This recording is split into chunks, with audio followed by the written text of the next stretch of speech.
And welcome to another episode of Patriots 4th and 2. Derek Havens, Steve Balestrieri, as always, we are your hosts of the podcast here, brought to you by PatsFans.com. I want to please ask everyone to subscribe to us on our YouTube channel, as well as like, share, or leave us a review on Apple Podcasts, wherever you listen to podcasts. Keeps us high in those rankings so other Patriots fans can find us. We've been doing our draft preview podcast the last couple of weeks, and we'll continue to do that. We just had one the other day, and we'll have some more next week as we kind of dive into the defense. But today we're going to be talking about a couple of big things from a roster standpoint, from a team building standpoint, and also the breaking news of Stefon Diggs signing his contract going to the Patriots. But as always, before we do anything, I have to ask Steve, how you doing, man? I'm doing better than I was a little while ago. Well, you were in the dentist chair for 3 hours, so yeah, like a way to start off your Wednesday. Yeah, 3 hours in the dentist chair is not the way to start off your morning. No. That's a story for another time. I'm also doing good because the Patriots made another big signing with Stefon Diggs. So obviously, I think that's what like most people are kind of reacting to right now, Steven. Let's not kind of play around it. Let's just jump into it. With Diggs signing a 3-year contract with the Patriots, you said it was up to $69 million, about 26 guaranteed. Coming off the ACL, he's 5 months recovered. Seems to be ahead of schedule. He's feeling good. From someone I spoke to that has a pretty good knowledge of the situation, the contract and everything was really. They were kind of hammering out final details, but he pretty much knew this about 12 hours before it even went through. It was just about how they're going to get there. I want to go ahead and preface the conversation by saying this. I'm not the biggest Stefon Diggs fan from a person standpoint. That seems unfair because I've never met him. But from a player standpoint, I mean, he catches everything, runs great routes, whatever. I think he brings a little edge, a little nasty to this offense that they really need. And offensively, let's be honest. I mean, they've taken some swings at the apple at that position, and they haven't really been able to land one. So, you talk about. Let's see. You go to Calvin Ridley last year, signed with Tennessee. Okay, it didn't work out there. Okay, you wanted to go ahead and make a move for maybe Brandon Ayuk. It didn't work out. All right. Well, now how are you going to go ahead and kind of slot that receiver room?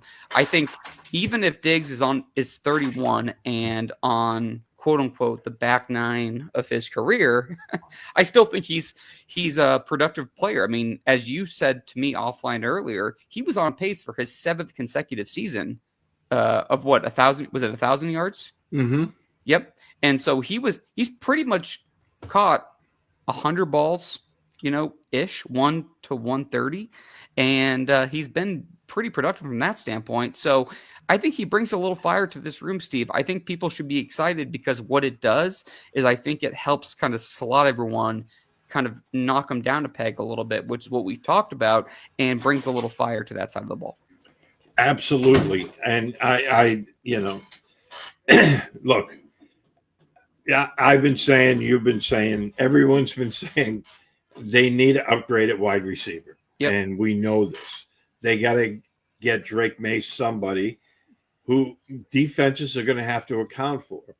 And Diggs is that kind of guy. And look, in the grand scheme of things, we know they're still going to have to draft a wide receiver. Sure. And might not necessarily be a first-round guy. It might not even be a second-round guy now, depending on how the board falls to them. I mean, I could see a situation where, they could either go for one of the top 2 players if they're still there in the draft with number 4, and then take a tackle in the second round, and then, go for a wide receiver after that, or a running back. We don't know how the board's going to play out yet. Yep. Or they could obviously go for a tackle in round 1. But Diggs fills a big hole from a leadership, standpoint. Look, regardless of what we've heard about him being a diva and demanding the ball, everywhere he's gone, they've always said he practiced hard and he practiced, um, with keeping the young guys in tow, basically showing them. And based on what we've kind of heard, like that room needed it. Yeah.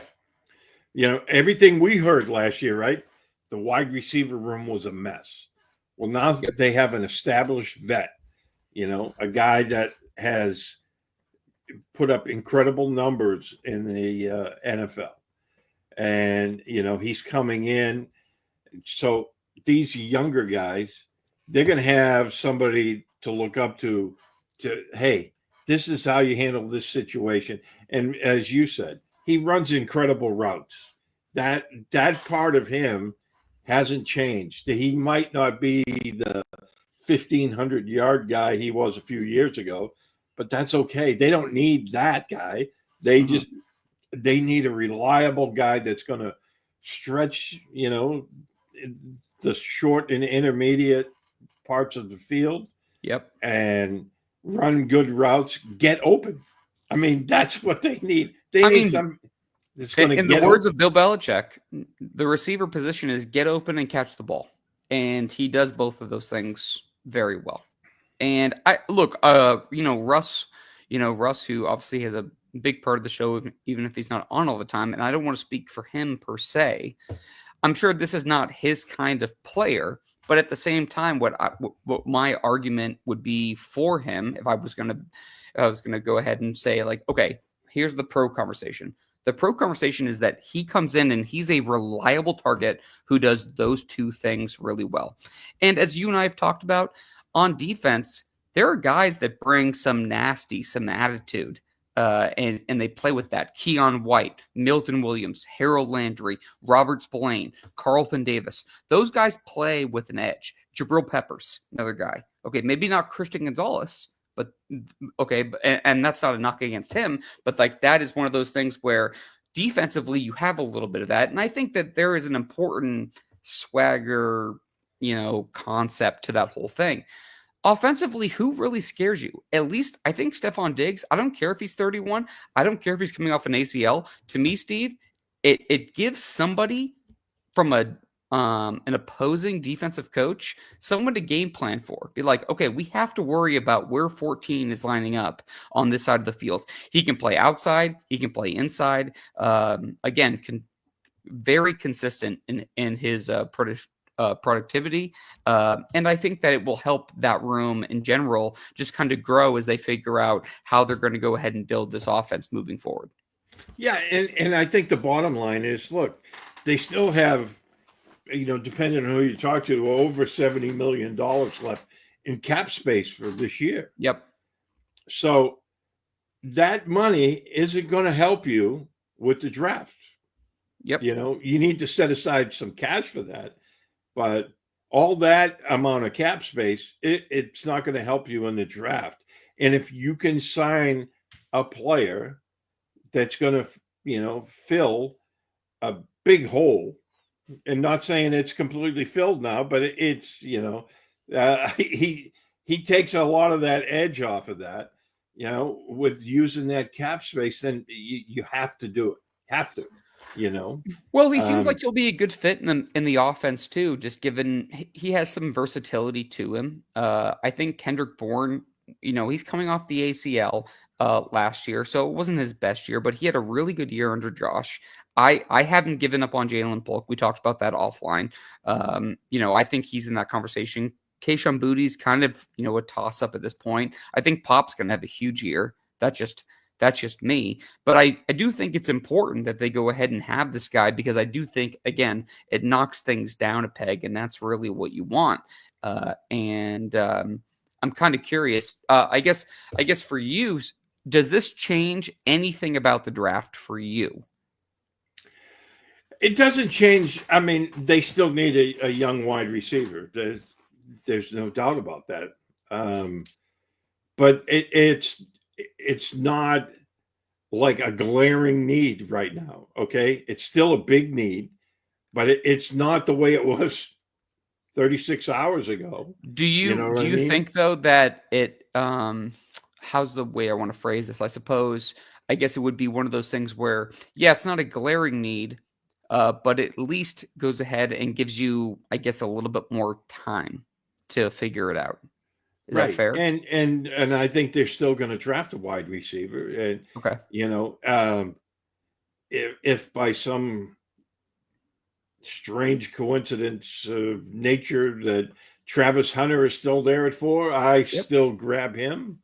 You know what I mean? I mean, that would be, it would that would be dynamic, it'd be different. That would transform your offense. No doubt. No doubt. You know. No doubt.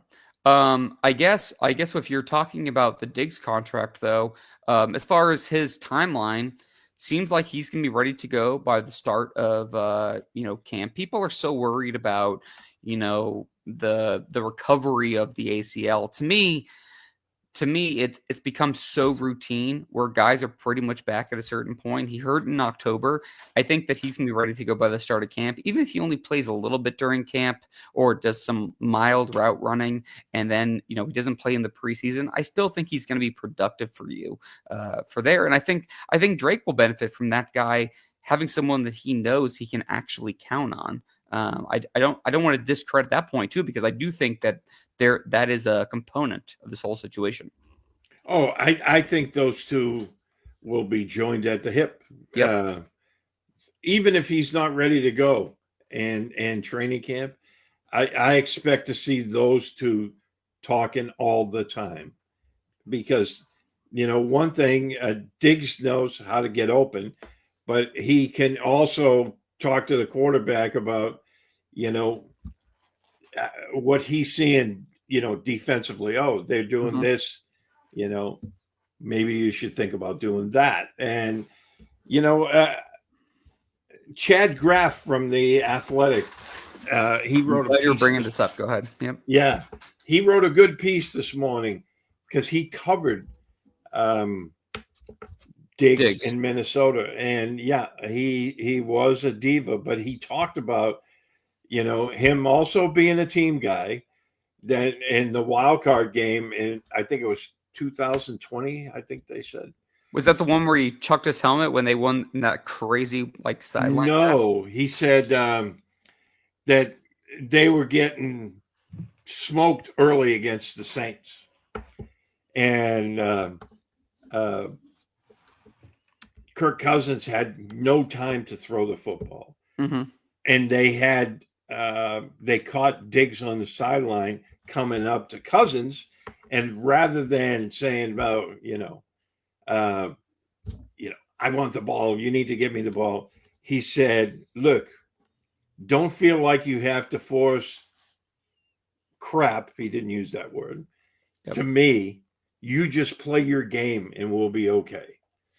And so there's that side of him too. So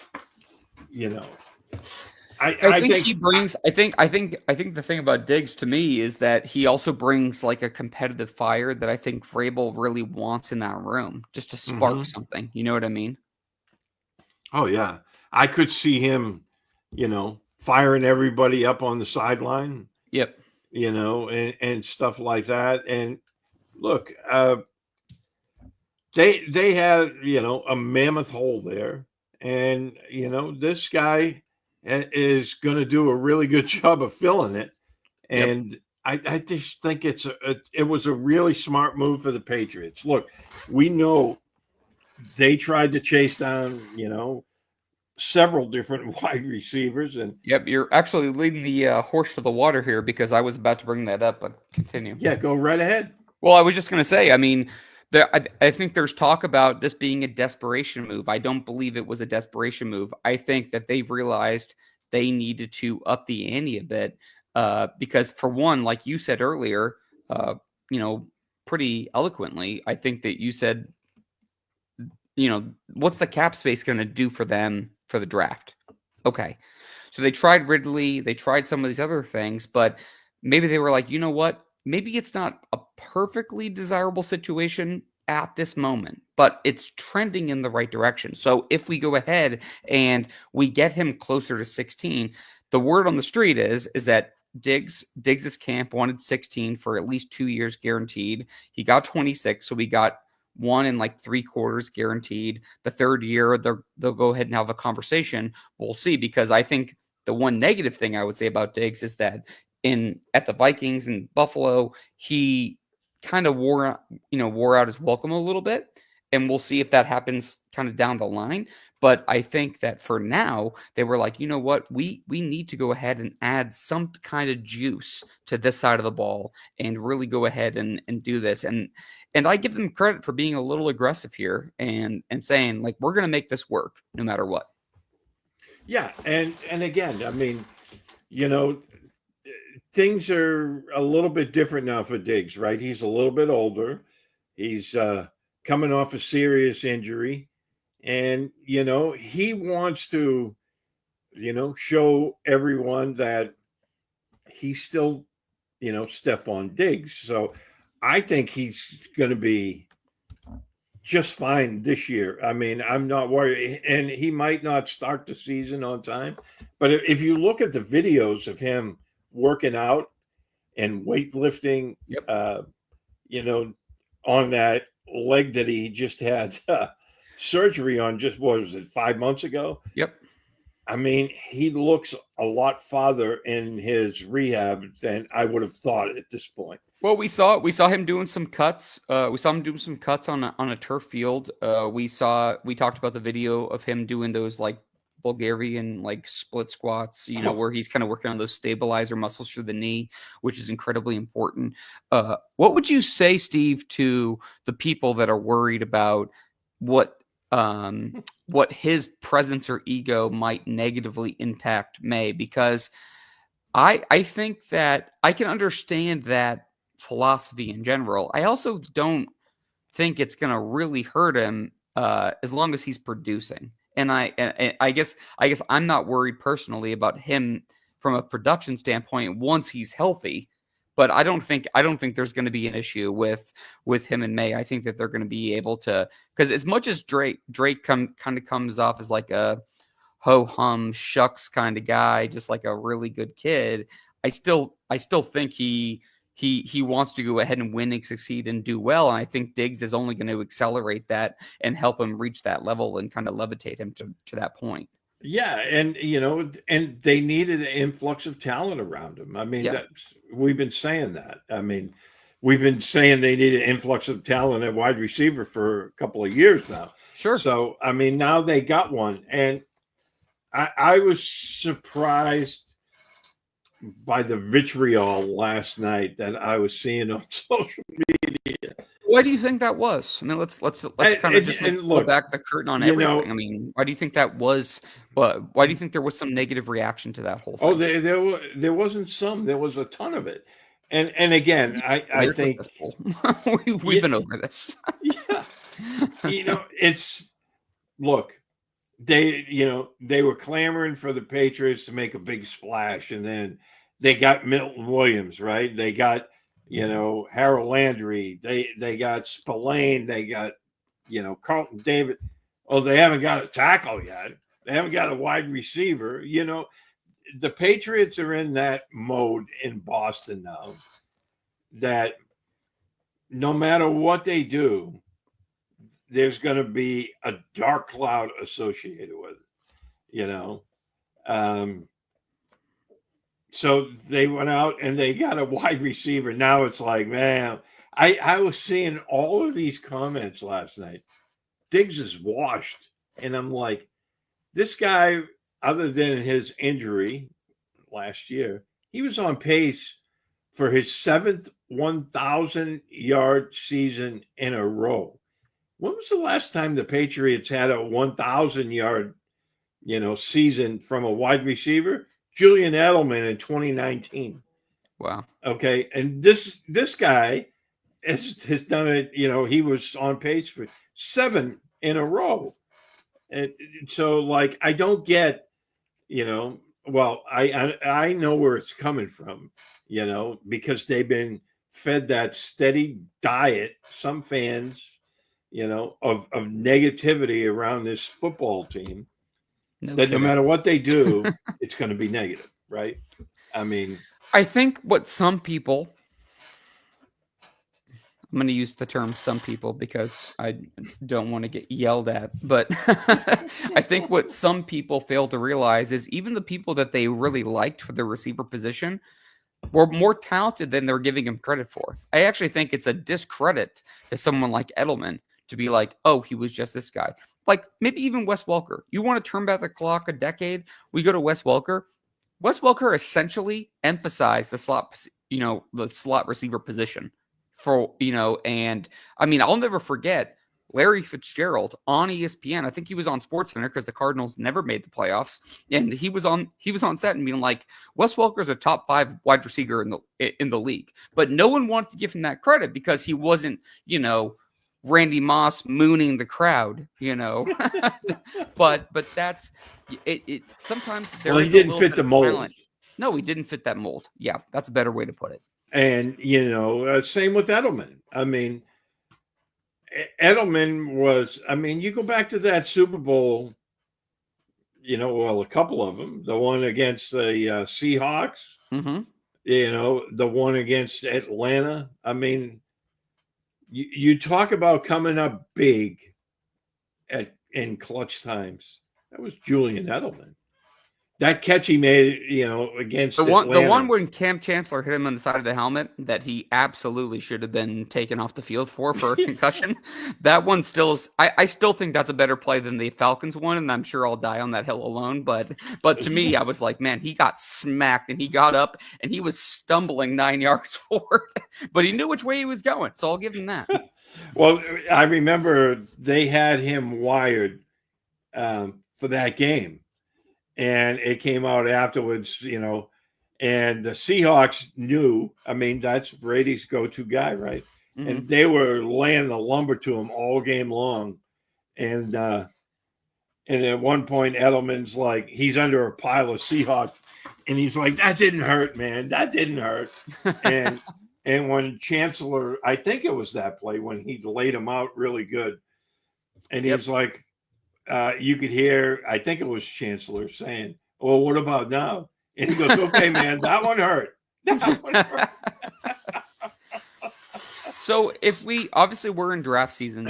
So if we want to tie things full circle, does Diggs really dictate or change anything for you for the draft? Because for me, it doesn't. No. I still, like I said, I still think they need a wide receiver. Yeah. They could use a speed guy, and I'm thinking a guy like, the two guys from Texas, Golden.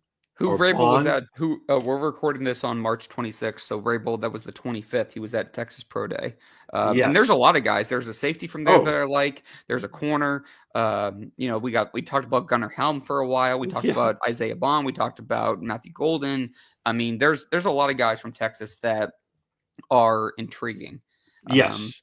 And if they were to come away with one of those two guys, this wide receiver room would be looking a heck of a lot better, because then you'd have your speed guy, you have Diggs, who's the great route runner. I mean, and you still have guys who are good 3s and 4s, Yep. And that was the problem. They had a bunch, the wide receivers they have, a lot of them are good 3s or 4s, maybe stretching it for a 2, but they're still good receivers. And if you add those other pieces to the pie, all of a sudden now this wide receiver room looks like it will be difficult to defend. And so I look at it. Yeah, they still need a guy, I like the addition of Mac Hollins. I think Hollins is going to play a big role, especially in the red zone for this offense. I mean, he's a big dude. He runs good routes and he gets open. And he had his best season of his career with Josh McDaniels, with the Raiders. And, let me ask you this, and this is one of those typical Derek things where I catch you off guard, but Who do you feel about for locks in that receiver room? Because Diggs obviously is now one. Hollins, I think, is another. Yeah. Yeah. Just given the fact new regime, they signed him. I think that they kind of knew what they were doing with that. I think Pop I would put in that conversation. I would put Polk in there, but that seems to be a very differing opinion. But I just don't see how they let someone who was a top 40 pick from the previous year go. Even if he doesn't work out, I'm not saying I believe him more than most, and I think he'll kind of snap into it. But I think he's kind of a lock. But I think after that, I don't think Kendrick Bourne is a lock. I don't think Baker's a lock. And then you go down Keishan Booty and some of the other guys. I just don't really see that. Do you have any kind of differing opinion on that whole front? Honestly, I think, well, they just signed Mac Hollins. And they gave him a pretty decent contract. Yeah, so I think him and Diggs are pretty much solidified. Him and Diggs are locked for this year because they just signed them. So yep. They're not going anywhere. And other than that, I think the only other lock, and by virtue of where he was drafted, is Polk. Yep. And I think, the rest of it is going to play out on the field in training camp. I think it's going to be super competitive. Yep. We talked about that earlier offline. I think training camp is going to be a freaking fun one. If you're in that area, that's going to be a good one for those. I miss those one-on-one corner receiver reps because I feel like it's going to be a really, really heated, in a good way, heated in a good competition way to bring out the best in that room. I think it's going to be a fight. And as I continue, I me, I love to pat myself on the back. But I think you and I have been all over this for weeks now. Is I think that the roster is going to continue to turn over, and I think Vrabel's going to be like, "All right, let's see the hungrier dog. Let's see who wins." Yep. Do you want to get into linebackers, or what do you want to go next? Yeah, let's talk a little bit about linebackers because they re-signed Christian Ellis and Ellis got good money. They basically essentially gave him, seven-ish guaranteed. So he's going to be around. Yeah, he's not going anywhere. Yep. And then they brought in Jack Gibbons. Yep, Zach Gibbons. The linebacker room is going to look extremely different this year. I think, they're opting for aggression, speed, and they've already talked about the violence, and I think guys like Spillane, Gibbons, Christian Ellis, they all fit that mold. I think the biggest question for me at linebacker is, do they picture Marte Mapu is in the picture, and is someone like Juwan Bentley in the picture? Because I think that's kind of TBD. Yeah, well, on Sunday in my Sunday column, I wrote that it wouldn't surprise me if either Jelani Tavai, Juwan Bentley, or possibly even both aren't on the roster this year. Right. And because they're going in a totally different direction from what the Patriots have normally played for the past 25 years, Well, and as you and I speculated offline yesterday, I don't think it's out of the question that Bentley is a training camp trade, for a late day 3 pick for next year. Yeah, I mean, somebody was writing about that yesterday after we spoke. I read something on the line of they've already gotten feelers for him. Yep. So I think it was for Tennessee, and again, it wouldn't shock me because, this defense is going in a different direction. They're going to be a little bit lighter. They're going to be faster, more athletic, guys like Ellis and Gibbons, and, they're sideline to sideline guys. And Spillane is a lot like that as well. So, Right.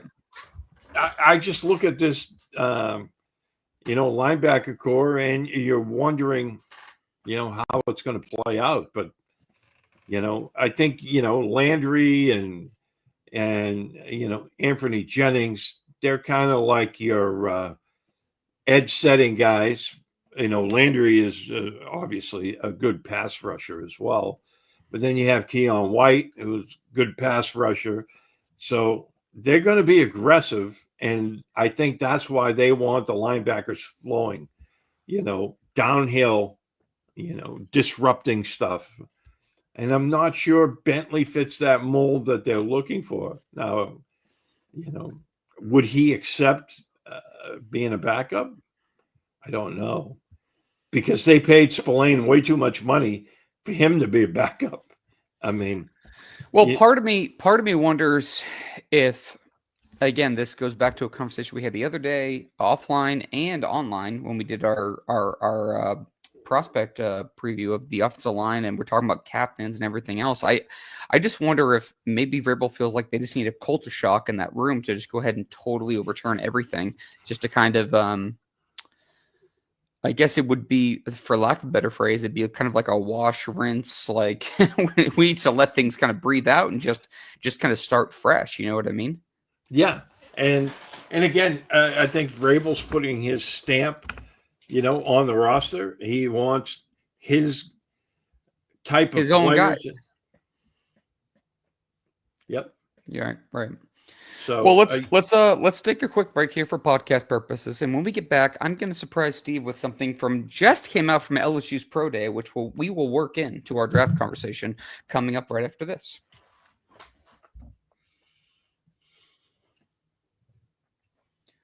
All right, we're back here on Patriots 4th and 2, brought to you by PatsFans.com. Again, please do subscribe to us on our YouTube channel. Like, share, leave us a review on Apple Podcasts, wherever you listen to podcasts. It keeps us high in those rankings so other Patriots fans can find us. So, Steve, what just happened, and actually what's kind of happening as we speak, is Will Campbell just measured at 33-inch arms at LSU's Pro Day. So now, friend of the show, Evan Lazar, last spring, he was at 32 7/8. The combine, he was 32 5/8. And now he's at 33. So I'm not sure if he's just doing a bunch of, just hanging from a pull-up bar and stretching those things out, or what's happening. But everyone's been talking about that 33-inch arm length. So I guess I want to get to you. What's your kind of first reaction to hearing that? Because to me, I find that kind of an interesting conversation for a couple different reasons. Oh, his agent must have put him on the rack there, stretch him out a little. Yeah. Honestly, I don't think it makes any difference because the guy can play. I mean, if you're looking for a left tackle that can play, this guy can play. I mean, right. He's gone up against the best pass rushers in the SEC for 3 years since he was a freshman, and he's only given up 5 sacks in 3 years. I mean, you're looking at the tape, and the tape don't lie. Yep. Sure. In a perfect world, you'd want him to have a little bit more length of there, with his arms, sure, and his wingspan. But the guy can play, and if I'm the Patriots, I mean, I wouldn't have been worried about the arm thing to begin with. And again, I go back to two people that we greatly respect here, and that's Dante Scarnecchia and David Andrews. David Andrews was, asked this the other day, and, they both said, Campbell's going to be the guy. I mean, it just makes so much sense to me. I know there are some people that just really hate this. To me, I still have Carter and Hunter as those two guys that are in that conversation, but I think that you also have the conversation if both those guys are gone, where do you go next? And to me, Campbell is the obvious pick at that point. Yes. I wouldn't even hesitate. And I know, again, it's not, is he the Tyron Smith prototypical left tackle build that you would like mold for like a Hall of Fame guy? No. But is he someone who I think brings the attitude and physicality and tenacity that Mike Vrabel probably wants to instill in this team. I think he does. And again, going back to Evan Lazar, and I never want to speak for him. I'm just going off his Twitter page, but I saw this about 45 minutes ago, and I couldn't agree more. He said, "I've never seen anything like this Will Campbell arm length stuff. We have 3 different measurements with opinions all over the map on if it matters or not. At this point, you either like the player or you don't, regardless of the arm length." And I think that perfectly encapsulates the entire conversation. If you don't like him, then you don't like him. But to me, I'm not even worried about the arm length. I think he's a good player, and I want to put him in the offense. And I think that if you want to tell me that you would rather take Travis Hunter because you think he could bring a different skill to a position that maybe is quote unquote more positional value, okay.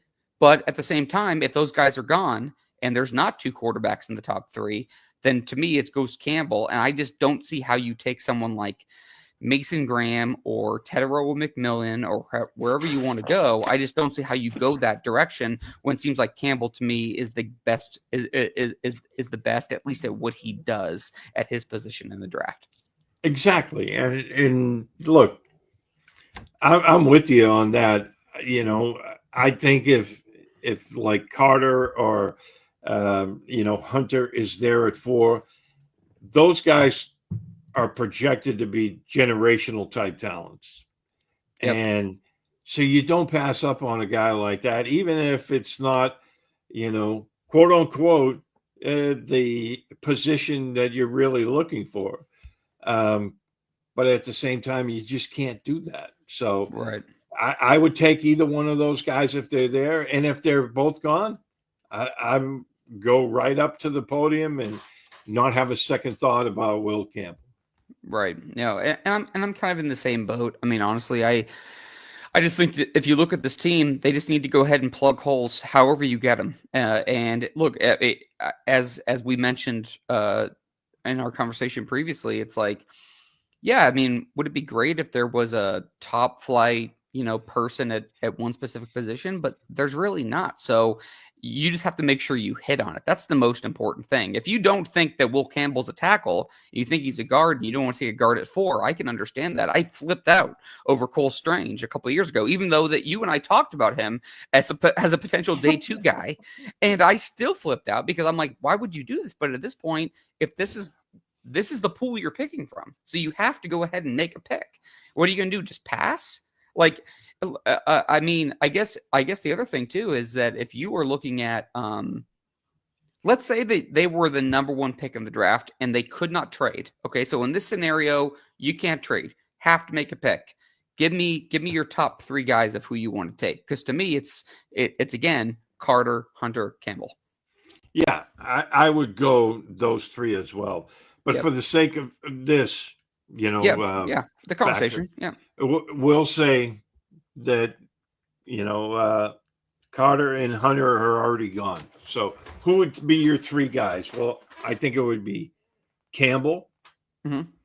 I think it would, possibly be Banks from Texas. Yep. And the third guy, maybe Armand Menbu. But he's more of a right tackle, and but even that conversation has kind of changed a little bit. It feels like, yeah. So, but he has the size. I reach a little bit because I think it's a little early for him to go. But again, the kid from Texas, I don't know if you'd want to draft a wide receiver number 1 that early, but no, I think that if you're going to go like Matthew Golden or somebody like that, then maybe that's a conversation. Like if they take a position early, do they trade back into the 20s for a Golden or for a Josh Connerly, like we talked about, the tackle from Oregon, from that whole thing. The guy, I think I don't think this is going to happen anymore because of the moves that they've made in free agency. But I think Jalen Walker's a little bit of a sleeper too. Georges has had a ton of a ton of good defensive players Yes. come out, and he's athletic and kind of a freak and kind of a guy where maybe he doesn't fit like the quote unquote traditional mold of one certain position. But I have a hard time given the Spillane signing, given what they gave to Christian Ellis, given the Gibbons thing. I just have a hard time kind of fitting him into that equation. Yeah, I mean that's entirely possible. And then Mason Graham, I would put in there too. Like I said, Mason Graham, I think would be in there too. But I think the biggest thing about the defensive line is the Christian Barmore health thing, right? Which we yeah, don't know. Now, if you're not sure about Christian Barmore's health, then yeah, Mason Graham definitely enters into that conversation. 100%. You know, yeah. And it's like. When it comes to Mason Graham, I saw so many comments on him, right? Oh, he's undersized, he's 291 or whatever it was. Milton Williams is 293. Right. It's the style that they play that, still makes them, really intriguing players because they're not read and react to gap guys. And I think that's different. It's not. This isn't Vince Wilfork. This isn't Devon Godchow. This isn't someone who, right. This isn't the same kind of scheme. So I think that's a factor in this whole thing too. Yeah, if you're two gap and you don't want Mason Graham, you wouldn't want Milton Williams either, right? But if you're going to be aggressive and come after the opposing quarterback and try to blow up running, the running game in the backfield, then that's the guy you want. So, right. Again, if they're concerned about Barmore's health, then I think Mason Graham definitely enters that conversation at number 4. Yeah, and I guess again, the Stefon Diggs thing that we talked about originally to start the show, it does kind of dictate what they could potentially do it for. I think it just gives them more options, and they continue to talk about taking the best player. They have a lot of needs to fill. How they're going to go ahead and build that room. And again, I know I'm being a little repetitive, but I just think they just need to hit on that player no matter what. As long as they can play, it doesn't really matter. Well, and a lot of people are coming around to Gianti, right, at number 4. Well, let's have that conversation too. So if you want to talk about Ashton Genty, at 4, I know Mike Dussault lit the world on fire on Twitter, who I was talking to earlier. He lit the world on fire with his thing, and people flipped out. I don't think that's ridiculous because even though I dislike it, because I think there are better players. I would just say players of more priority, I guess I would phrase it. I can understand just being like, hey, this is going to be a guy that can be your bell cow for the foreseeable future, and that can take some pressure off Drake too.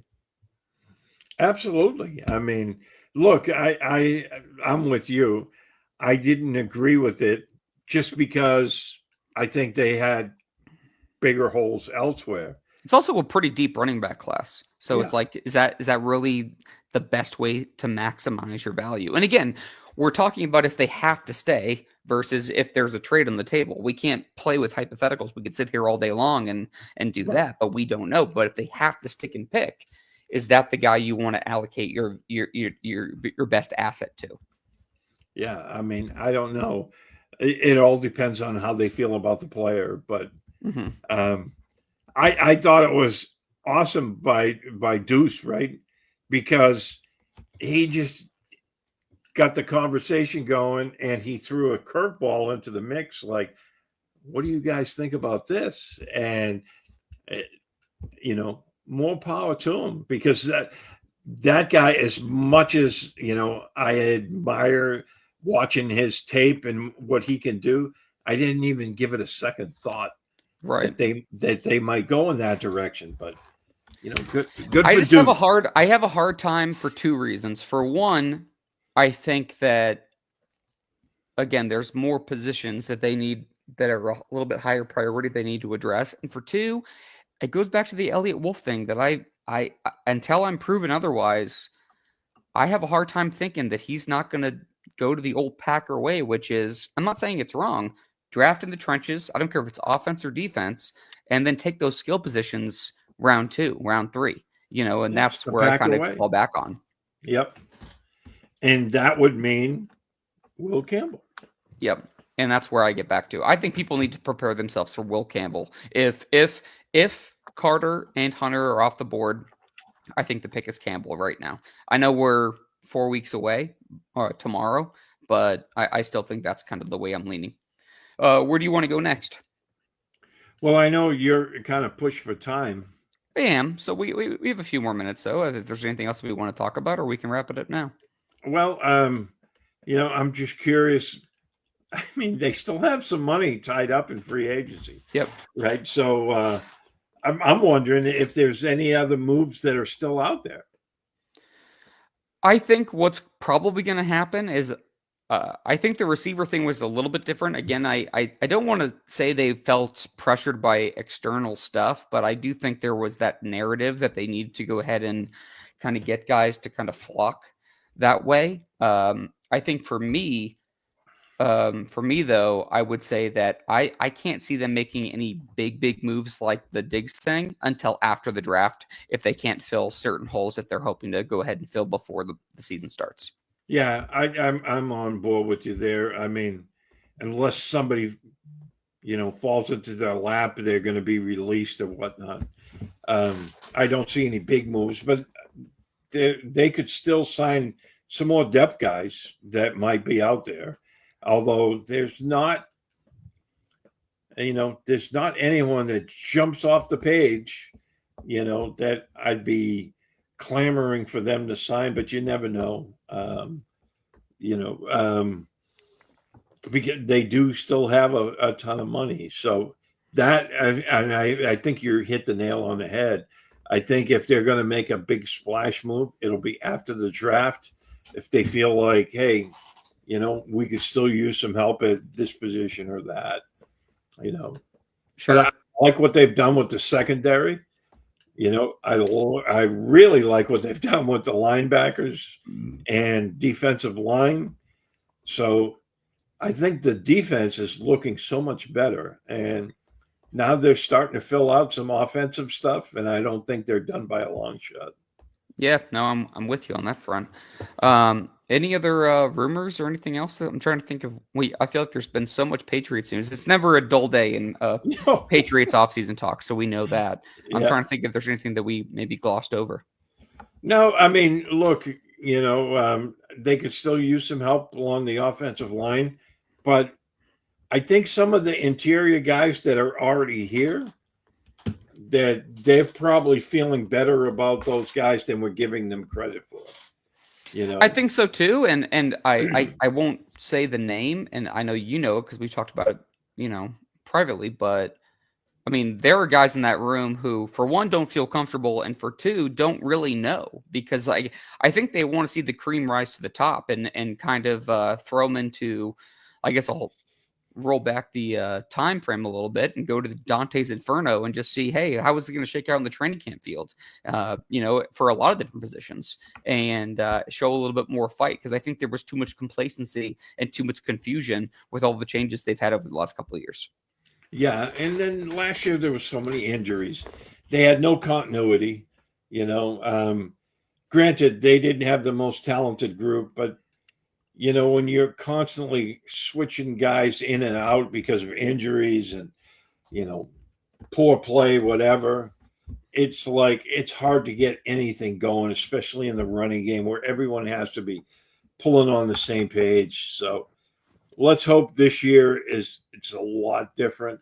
Yeah. And I think with Josh McDaniels, back as the offensive coordinator, we're going to see some really good stuff coming out of the offense now with Drake Maye and the players that they do have. No, I'm with you there. Well, I guess we'll wrap this show up, and we'll come back in a couple of days, Steve. We'll tweet it out whenever we're able to do the next preview. But we're going to focus on the defensive front seven next, which will be exciting. A lot of ton of interesting guys to discuss. I guess any final thoughts from you? No, it's just that news that that they had signed Stefon Diggs. I mean, that was a huge move for them, and it, at least for a little bit, it's going to quiet the crafts are cheap talk, and it won't last.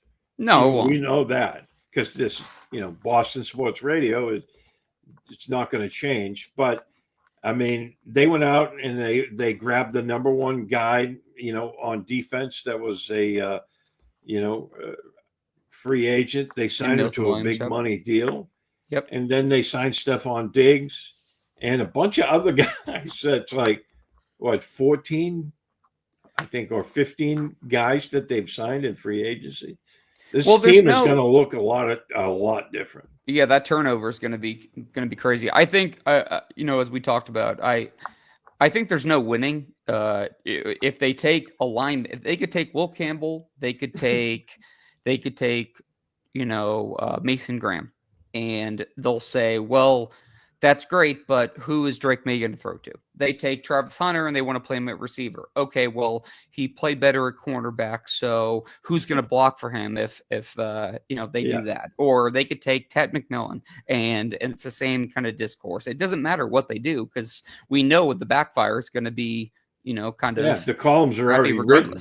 Yeah, it's done. We know the format. At least we know it going into it. Yeah, the columns are all written depending on who they take. So, and then who will, be lambasted. So, that's just par for the course. But look, from where they were just a few weeks ago to now, this team is vastly improved on paper. They haven't got on the field yet. We all know that. But if you're asking me, is this a better team than they had last year? Absolutely. Yeah, I agree. So I guess we'll have to see what comes up next. So I'm sure there'll be something. There's always another shoe to drop here in Patriots Nation. So we know that. Never a dull day. Nope, never a dull day. So again, thank you for everyone listening to this episode of Patriots 4th and 2. We will catch you guys next week, and we'll be back with our prospect preview of the defensive front seven. Talk to you then.